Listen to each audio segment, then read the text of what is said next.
Have you ever been humiliated and disowned by your own father right at the Thanksgiving table? This story will show you what happens when years of endurance transform into flames of revenge, when a supposedly perfect family crumbles in a single night. They say blood is thicker than water, but sometimes that blood becomes poison. And when the man who gave you life decides you're not worth his legacy, maybe it's time to show him exactly what losing everything really means. My name is Rachel Monroe, and at 32 years old, I thought I'd finally figured out how to make my father proud.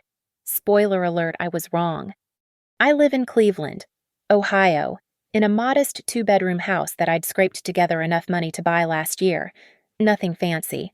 Just a small Victorian with original hardwood floors and a kitchen that desperately needed updating. But it was mine. Every mortgage payment, every repair, every improvement came from my own salary as a communications strategist at Brightline Media Solutions. Not that any of that mattered to my family. You see, in the Monroe household, there's a very specific hierarchy of acceptable careers. At the top sits law, where my father, Richard Monroe, has reigned for the past 30 years as a corporate attorney. Just below that is finance, where my older brother Matthew has carved out his kingdom. Medicine gets an honorable mention, though none of us pursued it. And then, somewhere near the bottom, just above unemployed and artist, sits what I do, communications. "So you write press releases," my father would say at family dinners, his tone suggesting I might as well be selling snake oil on street corners. "That's nice, Rachel. Very nice." Richard Monroe is 55 years old, with silver hair that he keeps perfectly styled and suits that cost more than my monthly mortgage payment. He built his career representing corporations in hostile takeovers, and I sometimes think he approaches family relationships the same way. Everything is about power, leverage, and who comes out on top. To him, success isn't just important, it's the only currency that matters. My mother Elaine exists in his shadow, a beautifully preserved woman who gave up her own career as a teacher 25 years ago to support his ambitions. She decorates their Shaker Heights mansion, hosts charity luncheons, and never, ever contradicts her husband in public, or in private, for that matter. Then there's Matthew, my 35-year-old brother, the golden child who followed Dad's blueprint to perfection, Yale undergrad, Wharton MBA, and now a senior vice president at a hedge fund. He married a senator's daughter, drives a Tesla, and just bought his second vacation home. Every family gathering becomes a Matthew highlight reel, with Dad beaming like he personally engineered his son's DNA. My younger sister Clara, at 26, found her own way to win approval. She might only work part-time at an art gallery, but she recently got engaged to Preston Whitfield III, heir to a pharmaceutical fortune. Dad practically salivated when she announced the engagement, already calculating the social doors this union would open. And then there's me, middle child, middle achiever, perpetually middle of the road in their eyes. I actually love my job at Brightline. We handle crisis communications for nonprofits and social enterprises, helping organizations that actually make a difference tell their stories. Last month, I led a campaign that raised $3 million for homeless veterans. But try explaining the value of that at a Monroe family dinner when Matthew just closed a $50 million deal. The Thanksgiving preparation had started weeks ago. For the first time since I'd moved out at 22, I was hosting a major family holiday. I told myself it was because my house was finally ready, but deep down, I knew the truth. This was my chance to prove I'd made it, that I was a real adult worthy of respect. I had a boyfriend, Daniel, who I'd been dating for 2 years. He's 34, works as a software engineer, and is the kindest man I've ever met. He makes me laugh, brings me coffee in bed every Sunday, and has never once made me feel like I wasn't enough. But I didn't invite him to this Thanksgiving. How could I explain that I was too afraid of my father's judgment, too scared of watching Dad dissect Daniel's state school education and middle-class background? "You sure you don't want me there for support?" Daniel had asked the week before, his brown eyes full of concern. "It's better this way," I'd told him, hating myself for the cowardice. "Just this once. I need to handle them on my own." Looking back, That might have been my first mistake. Or maybe my first mistake was thinking that after 32 years, anything I did would ever be enough for Richard Monroe. The week before Thanksgiving became a blur of obsessive preparation. I transformed into someone I barely recognized, a woman possessed by the need for perfection. Every detail had to be flawless, every element beyond reproach. This wasn't just dinner. This was my dissertation defense in the University of Family Approval. I spent 3 days researching turkey recipes before settling on a herb-crusted heritage bird from a local organic farm. $68 for a turkey. Daniel nearly choked when he saw the receipt, but I justified it with a fevered explanation about quality and tradition. The menu expanded like a virus cranberry sauce made from scratch. Sweet potato soufflé with a pecan praline topping. Green beans with shallots and hazelnuts. Homemade rolls. 3 types of pie. Each dish more elaborate than the last, each one a desperate plea for recognition. My dining room table, usually covered in work papers and laptop cables, underwent a complete transformation. I bought new linens, ivory damask that cost more than my weekly grocery budget, crystal glasses I'd found at an estate sale, polished until they gleamed, china plates borrowed from my neighbor, Mrs. Patterson, who took pity on my frantic explanation. Fresh flowers arranged in my grandmother's silver vase, the only valuable thing she'd left me, and probably the only reason Dad might notice the centerpiece. "Honey, you're going overboard," Daniel said Wednesday night, finding me on my hands and knees, scrubbing baseboards at 11:45 p.m. "Your family isn't visiting for a military inspection." "You don't understand," I snapped, immediately regretting my tone. "Everything has to be perfect. The house, the food, everything. This is my chance to show them I've made it." He pulled me up gently, held my face in his hands. "You've already made it. Rach, you have a house, a career you love, people who respect you. Why isn't that enough?" I couldn't explain that in the Monroe family economy. None of that counted. Not the veterans we'd helped. Not the community programs we'd saved. Not even the promotion to senior communications director I was about to get. Without the right zip code, the right car, the right everything, I might as well be invisible. Thursday morning arrived gray and cold. I'd been up since 4:30 a.m., wrestling with the turkey, checking and rechecking my preparation timeline. I'd color-coded it, for God's sake. Green for dishes that could be made ahead, yellow for last-minute items, red for critical timing. The kitchen looked like a command center for a small war. By noon, the turkey was in the oven, filling the house with the smell of sage and butter. The pies cooled on the counter, pumpkin, apple, and pecan, each with perfectly crimped edges.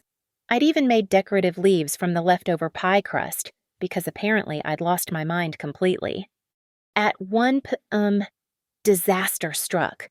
I opened the refrigerator to grab the cream for the mashed potatoes and realized with stomach-dropping horror that I'd forgotten to buy pearl onions for the glazed onion side dish, Mom's favorite dish. The dish she made every Thanksgiving, the one she'd specifically mentioned looking forward to trying my version of. I stood there in my sauce-splattered apron, still in my pajama pants, and started crying. Not gentle tears, ugly, gasping sobs that came from somewhere deep and desperate. All this work, all this planning, and I'd forgotten one crucial ingredient. Daniel found me like that, melting down next to the refrigerator. Hey, what's wrong?" He was already in his coat, ready to leave for his sister's house where he'd been graciously relocated. "Pearl onions," I gasped. "I forgot the pearl onions." Without a word, he grabbed his keys. "I'll find them." "It's Thanksgiving Day, nothing's open." "I'll find them," he repeated, kissing my forehead. "Go shower. They'll be here in 3 hours. You need to calm down." He drove to 4 different stores, finally finding pearl onions at a small ethnic market in Little Italy that somehow stayed open on holidays. When he returned, I was dressed, hair done, makeup covering the evidence of my breakdown. He helped me glaze the onions, never once pointing out the insanity of what we were doing. "I love you," I told him as he prepared to leave again. "I know," he said. "Call me if you need me. I mean it, Rachel. I can be here in 20 minutes. After he left, I surveyed my kingdom. The house gleamed. The table looked like something from a magazine. The food was proceeding on schedule, each dish at its proper stage of completion. I'd done it. I'd created the perfect Thanksgiving setting. Standing there in my carefully chosen dress, conservative enough for Dad, stylish enough for Clara, successful-looking enough for Matthew, I actually believed this might be the year everything changed. I was right about that part. Everything was about to change, just not the way I'd hoped. They arrived at precisely 4 p.m. because Richard Monroe was never early and never late. I watched through the window as Dad's Mercedes pulled into my driveway, followed by Matthew's Range Rover. Clara had ridden with our parents. Of course, she wouldn't dare bring her own car to this side of town. "Rachel, darling," Mom air-kissed me at the door, careful not to smudge her lipstick. Her eyes swept the entryway with the efficiency of a scanner. "Oh, how cozy." Cozy, in Monroe speak, that meant small. Dad entered without greeting me, his attention immediately on his phone. "Conference call at 6:30. He announced to no one in particular. Keep that in mind. Matthew bear-hugged me, the kind of aggressive embrace that reminded everyone he worked out 5 days a week. "Hey, sis, smells good in here. Didn't know you could cook." "I've been cooking since college. Matt." Right. Ramen counts, I guess." He laughed at his own joke while his wife Stephanie gave me a pitying smile. Clara floated in last, her engagement ring catching the light like a disco ball. "Rachel, oh my God, you actually did it. You're hosting Thanksgiving." She said it the way you'd congratulate a child for tying their shoes. I led them to the living room, where I'd set up appetizers on my best serving platter.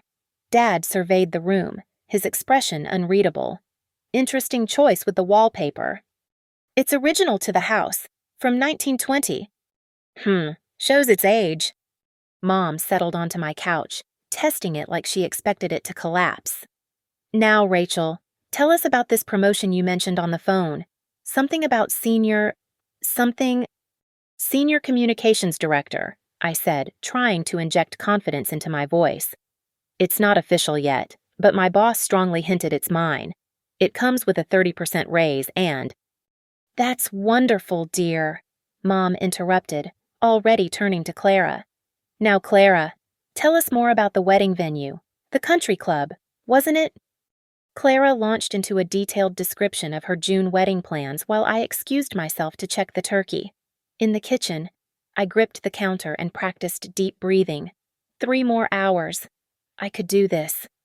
When I returned with fresh drinks, Matthew was mid-story about his latest triumph.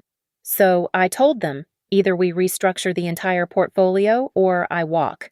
Guess what they chose? He smirked. "Sometimes you have to show them who's really in charge." "Exactly right," Dad said, actually looking up from his phone. "Never let them think you need them more than they need you. That's what I've always taught you." "Speaking of success," Clara chimed in, "Preston's father just acquired another pharmaceutical company, the 3rd this year." "Smart man," Dad nodded approvingly. "Consolidation is the future of that industry. Preston's lucky to have such a business-minded father." The subtext wasn't subtle. Preston's father was a success. Preston was a success by association. Clara was a success by future association. Matthew was a success. And I was... Checking the turkey again. Dinner was served at 5:15. I'd plated everything perfectly. Each dish presented like I was being judged on Top Chef. The turkey was golden, the sides arranged in Mom's good serving dishes I'd borrowed, the table glowing in candlelight. "Well," Dad said, taking his seat at the head of my table without asking, "this is certainly ambitious." They picked at the food with surgical precision. Mom found the sweet potatoes interesting, translation wrong. Matthew commented that the turkey was different from how Mom makes it, translation inferior. Clara, at least, seemed to enjoy the meal, though she kept checking her phone for texts from Preston. "So, Rachel," Dad said, cutting his turkey with the focus of a surgeon, "this promotion, what exactly does a senior communications director do?" "Finally, my chance." "Well, I'd be overseeing all strategic communications for our nonprofit clients. We're actually about to land the United Way account, which would be huge for—" "Nonprofits," Dad interrupted, saying the word like it tasted bad. "Still in the charity business? Then—" "It's not charity, Dad. It's strategic communications for organizations that—" "That don't make money," Matthew finished. "Come on, Rach. You're smart enough for real corporate work. I could probably get you an interview at my firm. Entry level. But still, I don't want to work at your firm." "Pride doesn't pay mortgages," Dad said, gesturing around my dining room. "Though I suppose in this neighborhood, the mortgage can't be that much." "Richard," Mom said softly, her only attempt at intervention. "I'm just being practical. Elaine, someone has to be—" Rachel's 32 years old, still playing around with this nonprofit nonsense, living in— He paused, searching for the word. Meanwhile, Matthew just bought a second house in Aspen, and Clara's marrying into one of the best families in Ohio. "I'm happy with my life," I said, my voice smaller than I intended. "Happiness doesn't fund retirement," Dad replied, returning to his turkey. The rest of the meal continued in the same vein. Every achievement I mentioned got compared to Matthew's greater success or Clara's better prospects. My house was too small, my neighborhood too questionable, my career too insignificant. By the time I brought out the pies, I felt like I'd been slowly filleted, each comment a precise cut designed to remind me of my place in the family hierarchy. Bottom rung, always bottom rung. The pies sat on the table like peace offerings that would never be accepted. I'd just finished serving when Dad put down his fork with a decisive clink that silenced the room. He dabbed his mouth with his napkin, folded it precisely, and leaned back in his chair. I knew that look. It was the same expression he wore in courtrooms before delivering a killing blow. "You know, Rachel," he began, his voice taking on that patronizing professor tone I'd heard my whole life. "I've been thinking about your situation." "My situation?" I kept my voice steady, though my hand trembled as I set down the pie server. "This," he gestured around the room with a dismissive wave, "this playing house, this pretend career, this amateur hour you insist on calling a life." "Richard," Mom murmured, but he silenced her with a look. "No, Elaine, someone needs to say it. I'm tired of pretending this is acceptable." He turned back to me, his gray eyes cold as January rain. "Do you know what people ask me about you? Rachel, they ask if you're finding yourself, at 32, like you're some college dropout backpacking through Europe." "I have a career, Dad, a good one." "You have a job," he corrected. "A job that any communications major fresh out of state school could do. Meanwhile, your brother is managing portfolios worth more than this entire neighborhood. Your sister is marrying into a family that actually matters, and you're serving turkey in a house that smells like old wallpaper and failure." The words hit like physical blows. Matthew shifted uncomfortably in his seat, but said nothing. Clara suddenly found her engagement ring fascinating. Mom stared at her pie as if it might provide an escape route. "I invited you here," I said, my voice barely above a whisper. "I wanted to share Thanksgiving with my family." "Family," Dad laughed, a harsh sound devoid of humor. "Family supports each other, Rachel. Family makes each other proud. What you do is embarrass me. Every charity gala, every partner's dinner, every social event. I have to explain why my middle daughter is wasting her potential playing Mother Teresa for a paycheck that probably doesn't even cover your student loans." "My loans are almost paid off." The defense sounded pathetic even to me. "Congratulations. You've almost achieved what Matthew did 5 years ago. Should we throw a parade?"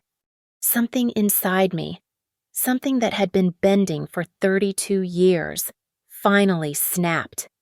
"No," I said, standing up. "No, you don't get to do this. Not in my house." Dad's eyebrows rose slightly, the only sign I'd surprised him. "Your house." "Yes, my house, that I bought with my money from my job. Maybe it's not a mansion in Shaker Heights. Maybe it's not Matthew's ski lodge or Clara's future pharmaceutical palace, but it's mine. And you know what I'm proud of it. I'm proud of my work. Last month, we housed 40 veterans. Last year, we kept 3 community centers from closing. That matters. Dad. It matters more than hostile takeovers and hedge funds and whatever blood money you count as success." The room went silent. Even the candles seemed to stop flickering. Dad stood slowly, his face turning that particular shade of red that used to terrify me as a child. "Blood money, is that what you think funds your education, your childhood, the advantages you've squandered?" "I haven't squandered anything. I chose a different path." "You chose failure." He slammed his hand on the table, making the china jump. "And now you have the audacity to lecture me about values you, who couldn't even get into a top-tier law school, who couldn't last 2 weeks at Matthew's firm, who brings shame to the Monroe name every single day with your mediocrity." "Then maybe I shouldn't be a Monroe anymore," I shot back, my own anger finally boiling over. He went very still. When he spoke again, his voice was quiet, controlled, and absolutely devastating. "You know what, Rachel, you're right. You shouldn't be." He straightened his tie, a gesture so casual it made his next words even more cruel. "I've spent 32 years waiting for you to become someone worth claiming as my daughter. I'm done waiting." "Richard," Mom gasped. "From this moment forward," he continued, ignoring her, "you are no longer my daughter. I will not acknowledge you at family events. I will not speak your name in my home. You want to live this small, pathetic life. Fine. Live it without the burden of being a Monroe."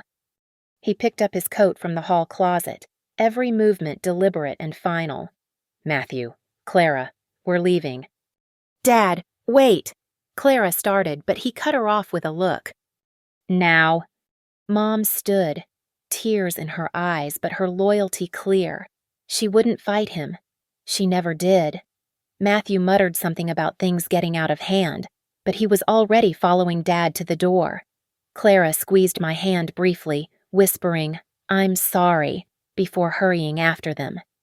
And just like that, they were gone. The door closed with a soft click that echoed like a gunshot. I stood in my dining room, surrounded by barely touched food and flickering candles, officially orphaned at 32. The silence was deafening. The perfect Thanksgiving I'd orchestrated lay in ruins on the table. 3 pies no one would eat, a turkey that would feed me for weeks, empty chairs that would stay empty. I sank into my seat, staring at the place where my father had sat just moments ago. The man who gave me life had just declared me dead to him. And the worst part, some small, pathetic part of me still wondered if he was right. I don't know how long I sat there, staring at the ruins of my Thanksgiving dinner. The candles had burned down to nubs, wax pooling on my borrowed china. The turkey had gone cold, congealing in its own juices. My phone buzzed occasionally, probably Daniel checking in, but I couldn't bring myself to move. When the doorbell rang at 8:45 p.m., I almost didn't answer it. But it rang again, followed by Daniel's voice. "Rachel, I know you're in there. Your car's in the driveway. Please open up." I found myself at the door without remembering the walk there. Daniel took one look at my face and pulled me into his arms without a word. That's when the dam broke. I sobbed into his chest, great gasping cries that came from somewhere so deep it hurt. He held me through it all, swaying slightly, murmuring nonsense words of comfort. When I finally quieted, he led me to the couch, stepping around the disaster in the dining room without comment. He disappeared into the kitchen and returned with a glass of water and a wet washcloth for my face. "Tell me," he said simply. So I did.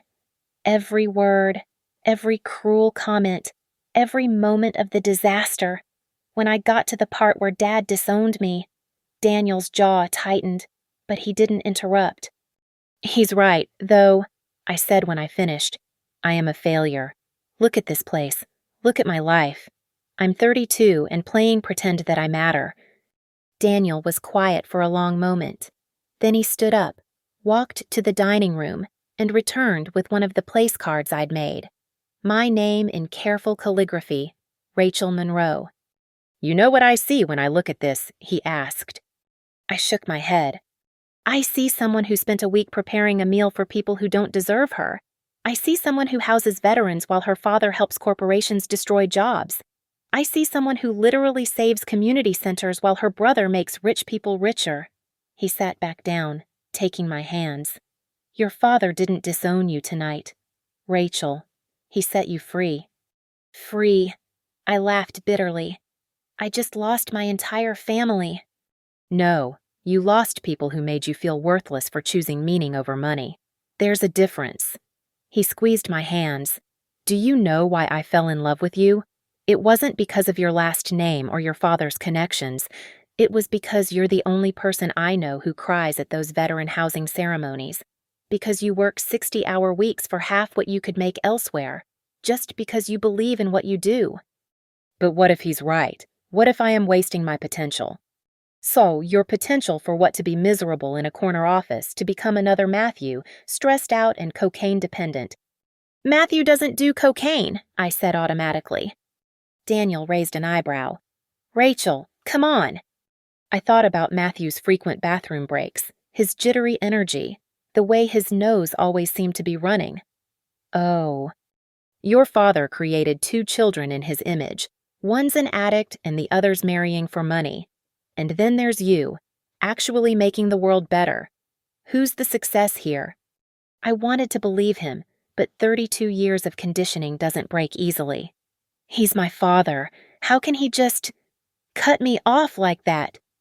"Because Richard Monroe isn't a father. He's a CEO who happens to have children. There's a difference between creating life and nurturing it." Daniel moved closer. "You want to know what I think he's threatened by you." "Threatened by me." "You're proof that there's another way to live. That success doesn't have to mean sacrificing your soul. Every time you help someone, you're rejecting his entire worldview, and that terrifies him." We sat in silence for a while. I could hear the clock ticking in the kitchen, marking the hours of this disaster of a day. "What do I do now?" I asked finally.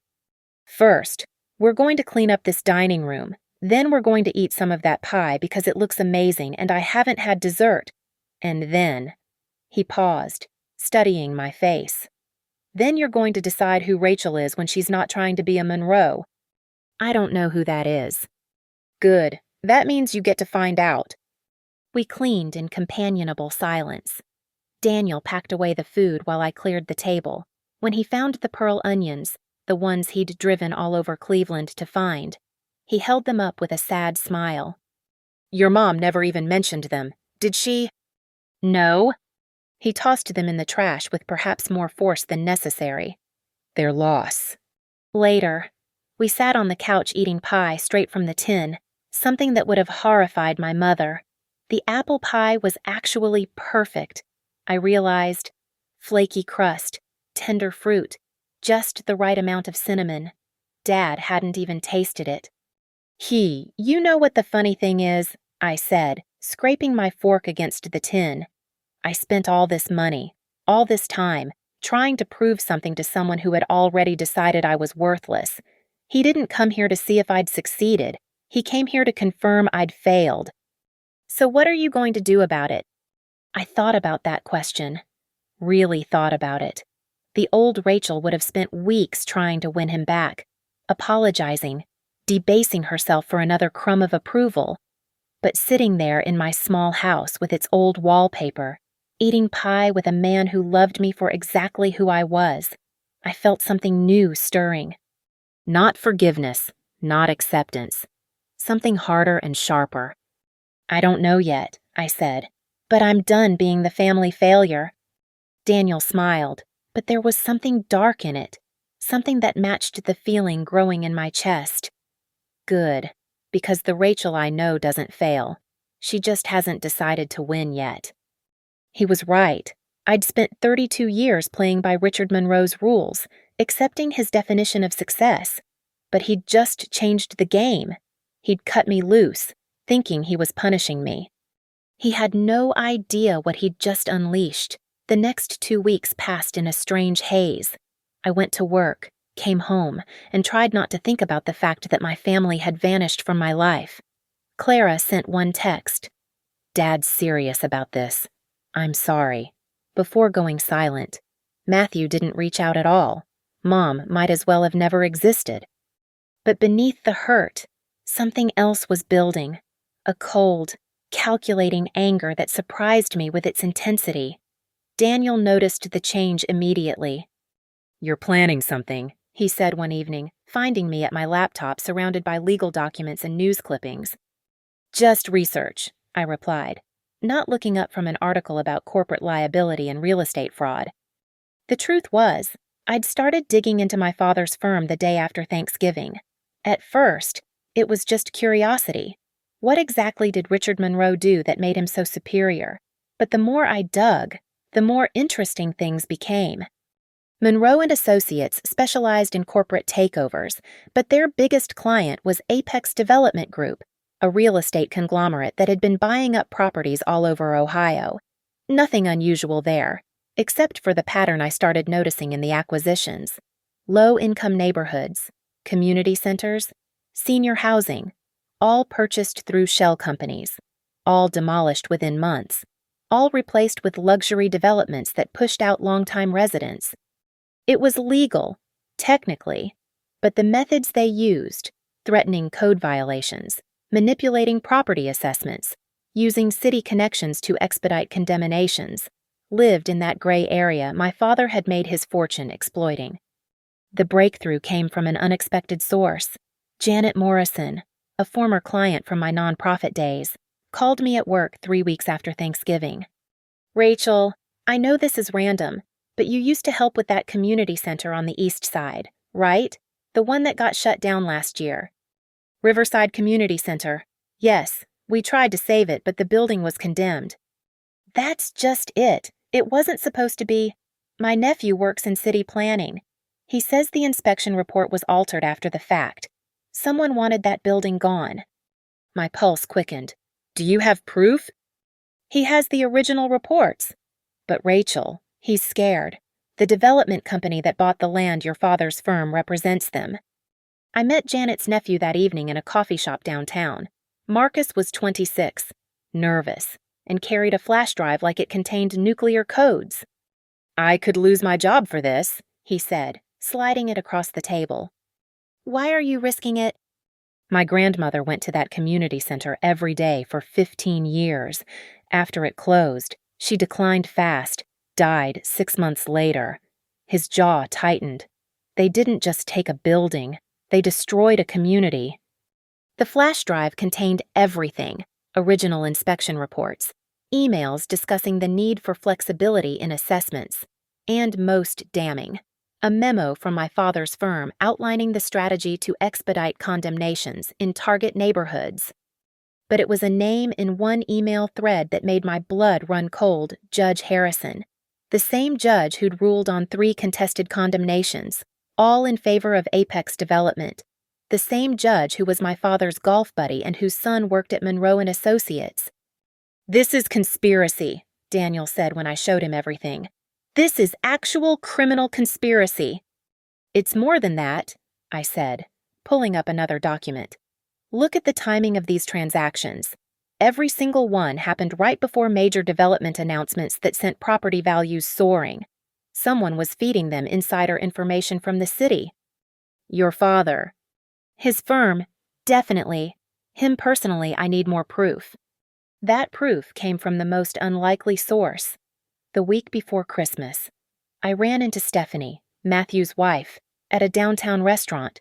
She was drunk, alone, and had clearly been crying. Rachel, the family pariah. She laughed bitterly. "Join the club." I sat down cautiously. "What happened?" Your perfect brother happened, found out about his little cocaine habit, and his girlfriend. Did you know he has a girlfriend, 23-year-old analyst at his firm? I bought her another drink, and Stephanie spilled everything, including the fact that Matthew had been bragging about a huge deal Dad was setting up through his connections. Something about that judge friend of his. Matthew's supposed to handle the offshore accounts or something. I don't know. I stopped listening to his bullshit months ago. Offshore accounts. The final piece clicked into place. I spent the next week carefully documenting everything, creating a timeline, building a case that any investigative journalist would kill for, which is exactly who I planned to give it to. Kelly Chen at the Cleveland Plain Dealer had won a Pulitzer for exposing corruption in the state legislature. She'd also been my mentor during my journalism internship years ago, before I'd switched to PR. "Rachel Monroe," she said when I called. "Haven't heard from you since you went to the dark side of communications. I have a story for you, Kelly, a big one." We met at her office on a Saturday when the newsroom was empty. I laid out everything: the falsified reports, the judicial corruption, the insider trading, the offshore accounts. Her eyes lit up with that hungry look investigative reporters get when they smell blood. "This is solid," she said, flipping through the documents. "But, Rachel, you realize what you're doing. This will destroy your father's firm. Maybe land him in prison."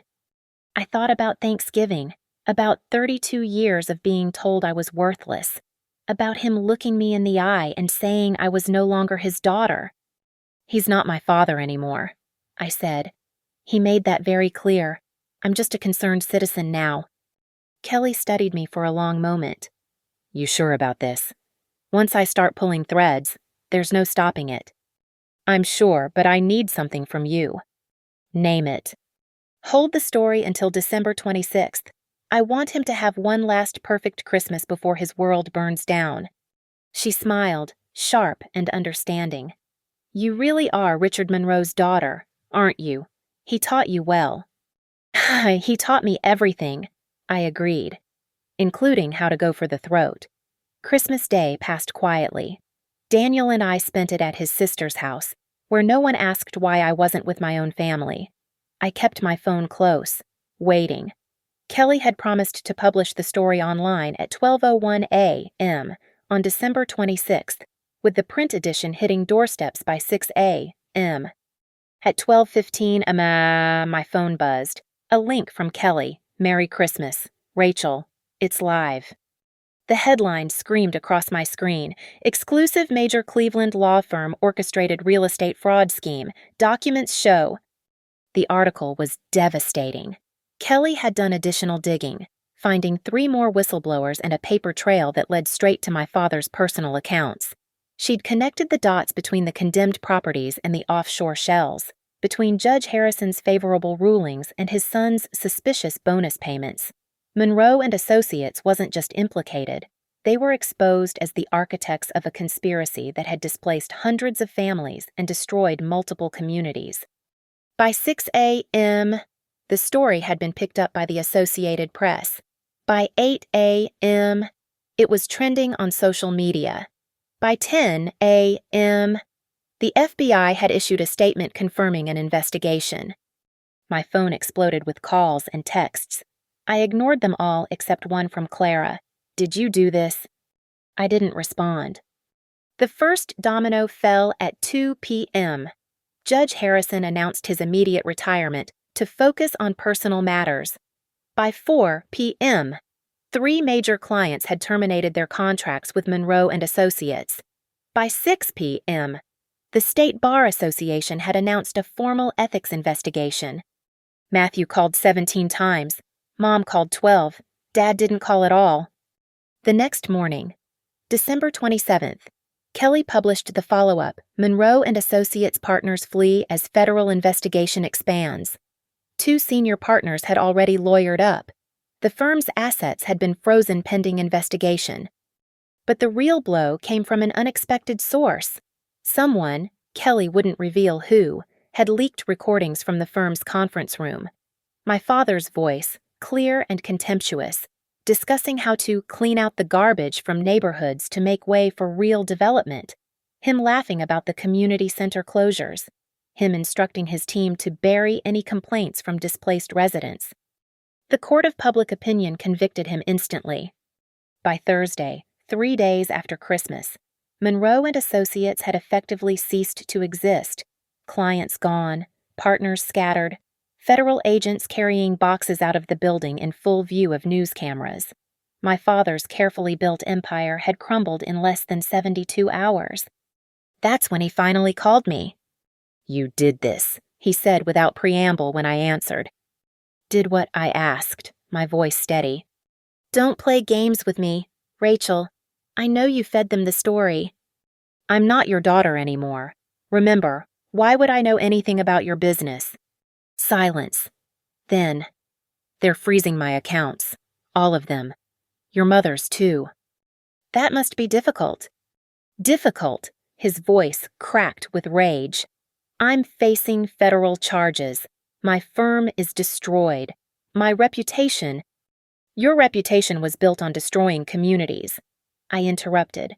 "Those people you displaced, they lost everything too. The difference is they didn't deserve it." "You self-righteous little—" He caught himself, breathing heavily. "What do you want? Money, an apology. What will it take to make this stop?" "It won't stop. The FBI has everything, the recordings, the documents, the offshore accounts. Oh, and Dad. They know about Matthew's involvement too. You might want to tell him to get a lawyer." "You destroyed your own brother." "No, you did that. I just held up a mirror." More silence.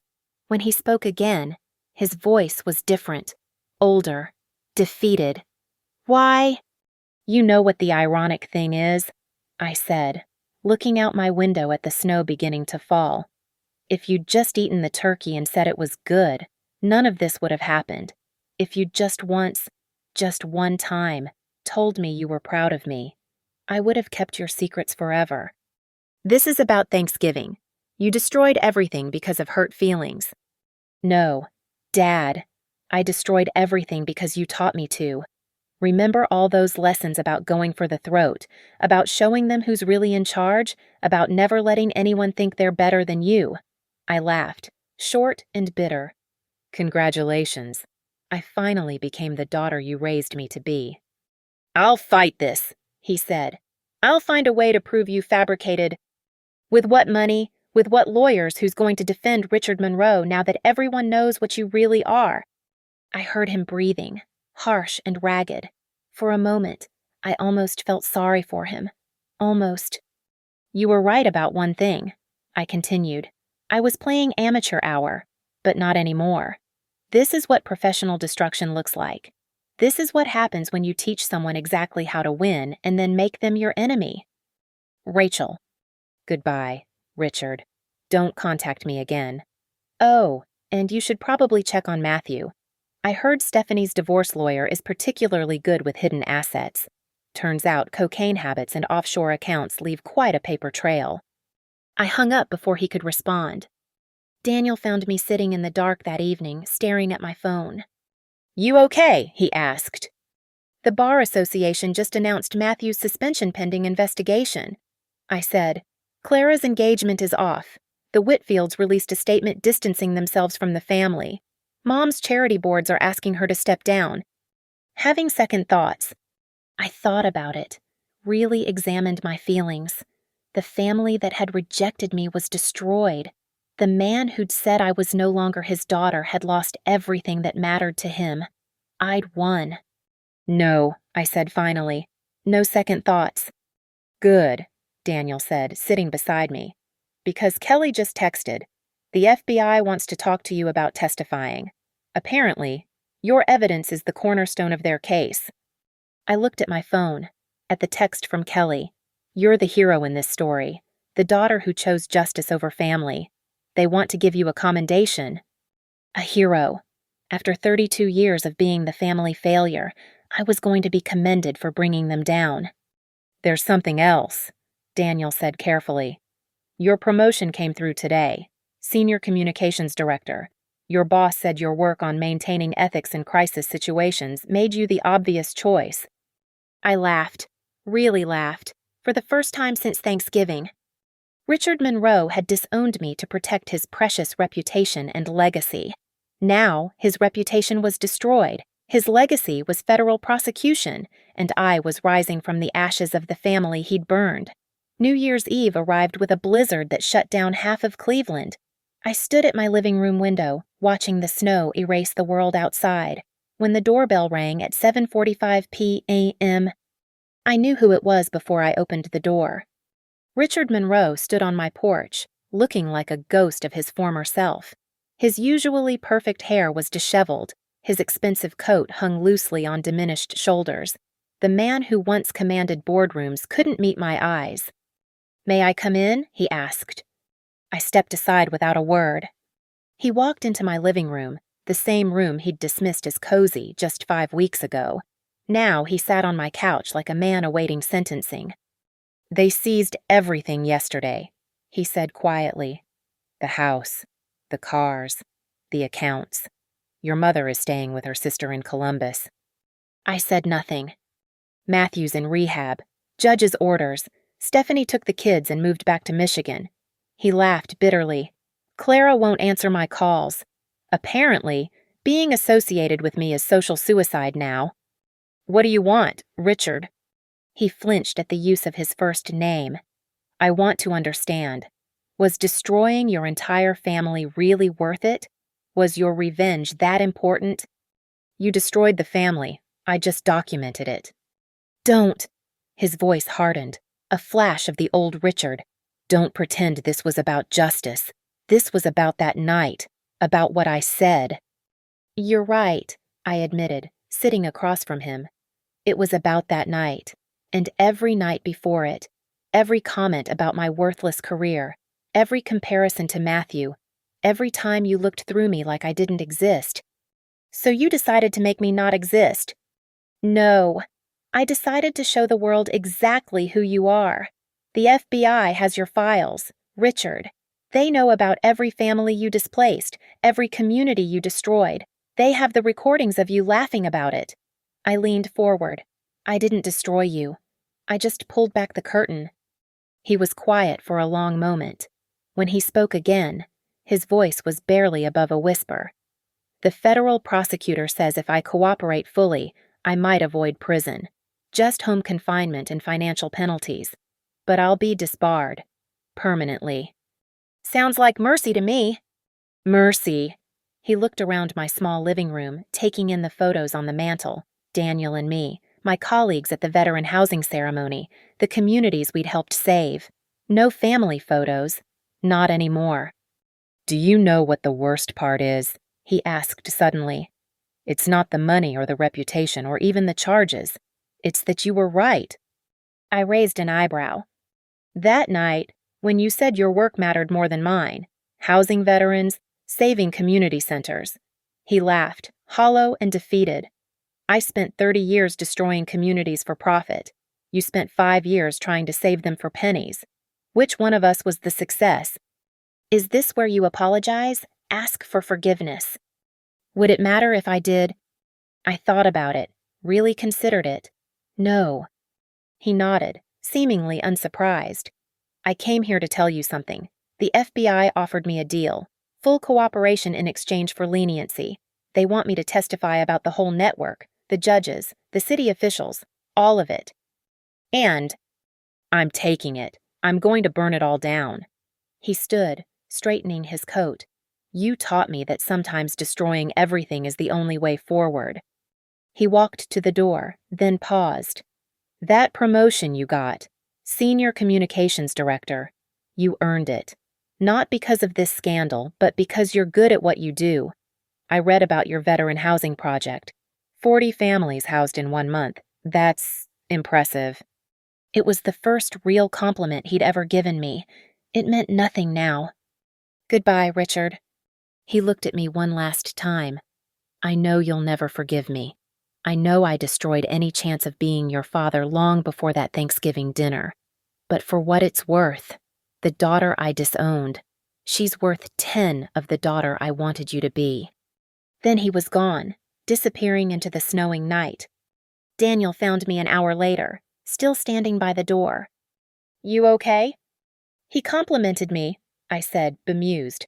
After everything, he actually complimented me.